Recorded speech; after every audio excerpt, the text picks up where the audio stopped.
Good morning, YouTube. It's Justin.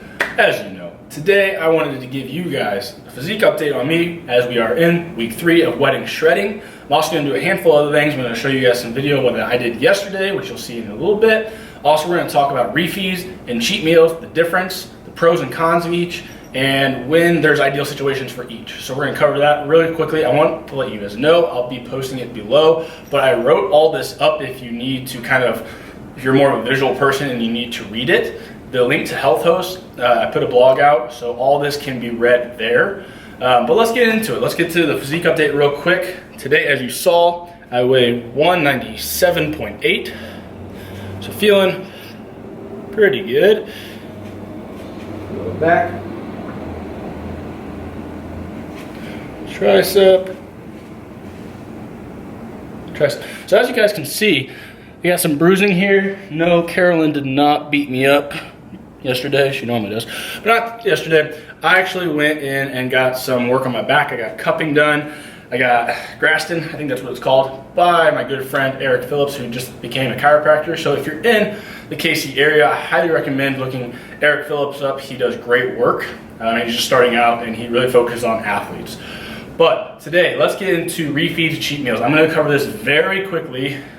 I always talk too much, you know that. But let's get into the definition. So if you guys are very, very new to this, I want you guys to understand the difference. So a refeed day is a calculated day of increased calories to or above maintenance levels that focuses on an acute elevation in carbohydrates.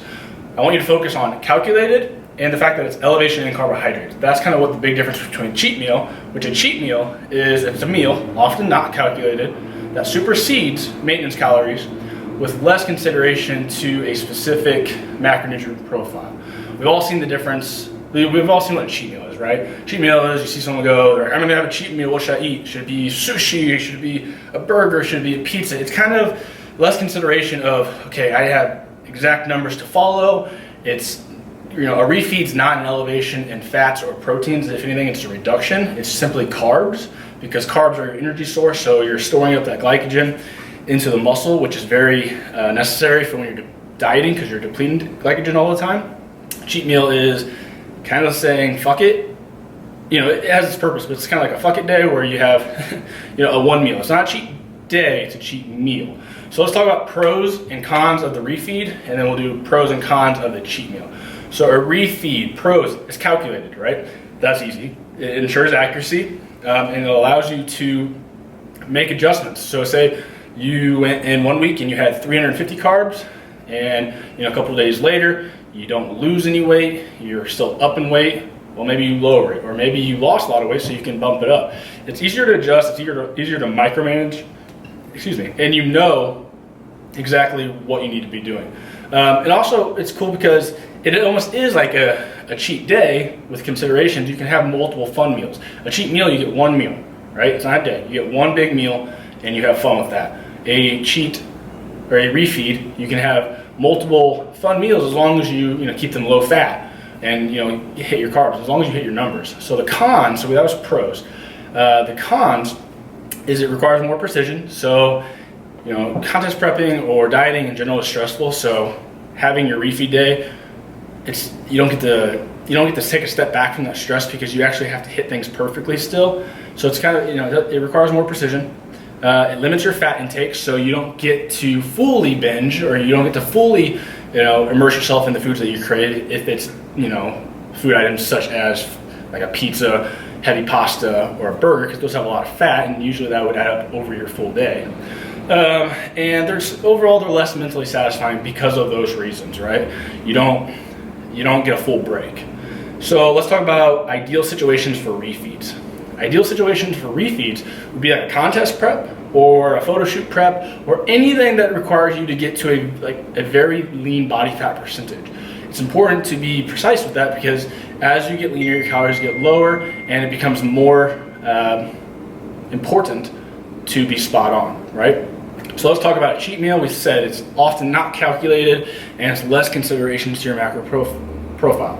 So pros to that: it requires less planning out. So it is kind of a day where you can kind of relax. You have to be smart with the meals leading up to your cheat meal, but the cheat meal itself, You get to put your phone, the MyFitnessPal down, you get to put the scale down, you just eat. You get to be human and you just eat food. It's great, it's relieving.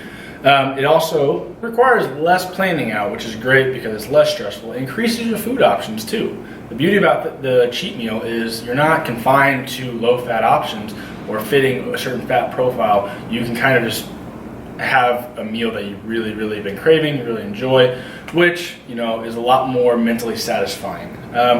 And it increases your fats, which the increased fats will allow, you know, a positive hormonal balance, increases hormones, because when you diet down, you know, leptin drops, testosterone drops, T3 and T4 drop, which is in your thyroid. So it kind of gives a small temporary boost and longer satiation, so you might be fuller for a longer period of time going into those next few days. Some cons to a cheat meal, kind of opposite to a refeed, is it's hard to measure what went wrong. If you have 1 week where you go out to a Mexican restaurant and then another week where you go out to an Italian restaurant and you get obviously completely different things, 1 week works, 1 week doesn't. It's hard to, you know, unless you track, which I would still recommend you do, it's hard to know how much you overdid or what to do the next time. So a refeed is a little bit more accurate. A cheat meal it's harder to manipulate if you went wrong. Another thing is that it can increase your chances of binging. Again, as I talked about earlier, if you have a cheat meal early in the day, there's a likely chance that it's gonna be hard for you to stay on track for the rest of the day. So you gotta be careful with how you structure your cheat meal, which we'll talk about here in a second. So let's talk about some ideal situations now for the cheat meal. I would say, you know, vacation diets, wedding diets, any lifestyle diet that really doesn't require you to be a super, you know, conditioned level, just something that you want to be, you know, beach ready or just lean.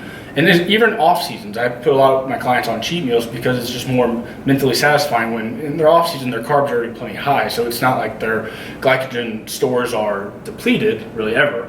And so getting that cheat meal is kind of more mentally satisfying for them to be on point every other day in their off season when they don't have a contest of, you know, laser point focused on. So, and yes, I did say wedding diet, and even though I'm a wedding diet, I don't do cheat meals, I do refeeds. That's how I've always been as a competitor, so it's easy for me and I find more benefit in it. So let's talk about how often you should do either or, right? When you're early on into your diet, it's less important because you have more fat, your metabolism should be running at a good pace. But as you diet longer and longer, your metabolism slows down a little bit, leptin drops some more because you have less fat cells, leptin's made in fat cells, and so increasing the frequency is more important. For example, for me, I'm 3 weeks in, I do a refeed every 10 days. So every 10 days I do a refeed, but when I get closer, you know, to the leanness that I'm trying to shoot for, I will do a refeed every probably 7 days. So for you, to kind of assess where you're at. Are you just getting started out on your diet? If so, maybe do it every 10 to 14 days. If you're further along, maybe try to do it once a week or even more frequent than that. How much should you increase? Great question, whoever asked. How much you should increase for a refeed carb-wise? I like to start my clients on with about a 50% increase. So if you're at 200 carbs daily, we'll put you probably at 300 to start off. If you respond really well, we might bump it up to 75% or even 100% more. So more towards like 350 or 400 carbs for a cheat meal. Again, it's not calculated, so it's just make sure you do one meal and enjoy it and then get back into your normal routine. Let's talk about structuring. With refeeds, you want your carbs to be the highest around your workout. So pre-workout and definitely post-workout, because your body's going to be in the most primed position to accept those calories and store them properly into the muscle and not fat. For cheat meals, I recommend working out later in the day and having your cheat meal at the end of the day to prevent any sort of extra binging, because you'll be closer to going to bed. Have a cheat meal, put yourself into a food coma maybe, and then go to bed, or have a protein shake. Don't try to have a cheat meal early on in the day, because that's very risky, because if you have a big breakfast for a cheat meal and then you try to stay with chicken and rice or chicken and veggies, whatever, for the rest of the day, it's going to be really hard for you not to pick at things and binge things. So I hope that helps, guys. Again, all this information can be found on Health Host. I'll link it below. Let's go get this workout in. I got a back workout, feeling really good. Let's go. What's going on, everybody? It's Justin here. And yes, do it for the burger shirt, rocking If It Fits Your Mackles apparel. I am with the one and only Eric Phillips, rocking the S2 shirt. Today, I'm gonna actually let him tell you what we're doing. So what are we doing today, Eric? So today I think we're gonna run through some ART, which is active release therapy. Gonna work on range of motion, some tight top muscles. We'll also be doing graston. I don't know if you've heard of graston before. Graston is gonna break up adhesions that you could have in the fascia. It's also gonna allow for expansion, blood flow to the area, regeneration, and better range of motion. So here's one of the tools. Show him that thing. He's about to stab me with that, so if I die, you know who to go for. And then the other one. This one's not this that one just looks deadly looking. So, and then we might be doing what's called cupping. Some of you guys might have seen that. That was in the Olympics. Michael Phelps was doing that. So that's kind of like a negative pressure, whereas graston's a positive pressure, but this is going to use like suction to kind of draw blood flow to the area, break up adhesions, allow for better range of motion. So sweet. All right, guys. So I will be filming a handful of highlights for this, so you guys will be seeing it this next clip. Okay. Step up now. Good. Back down.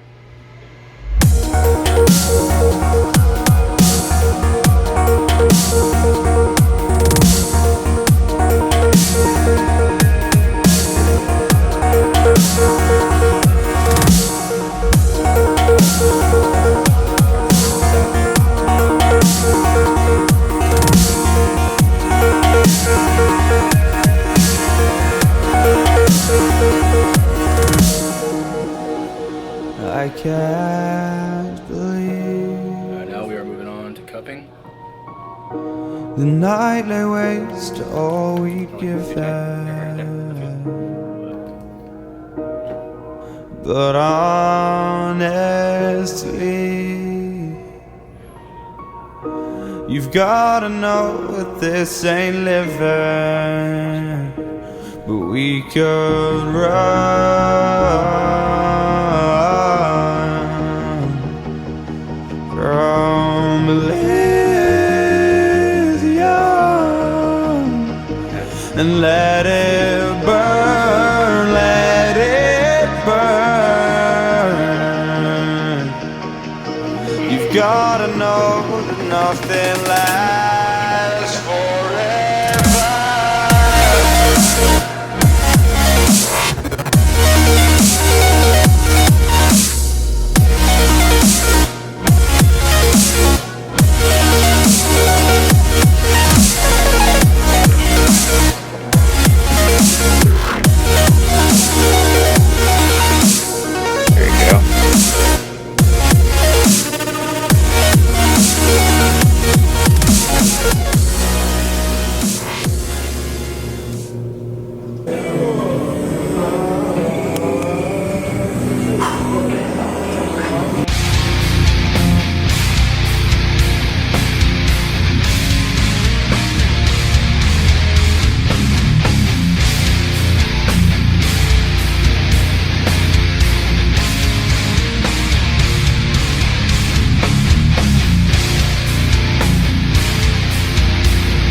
Fun fact, each one of these weighs more than my photographer.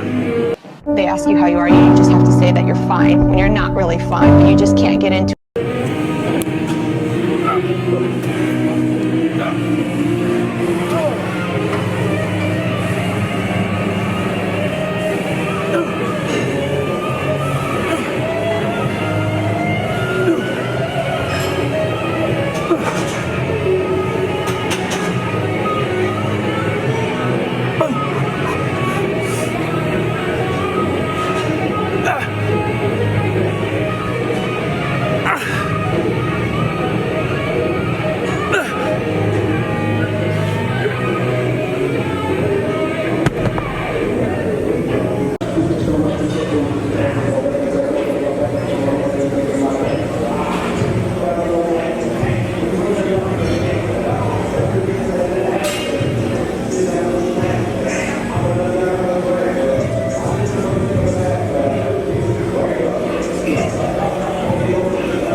subscribe to the YouTube channel.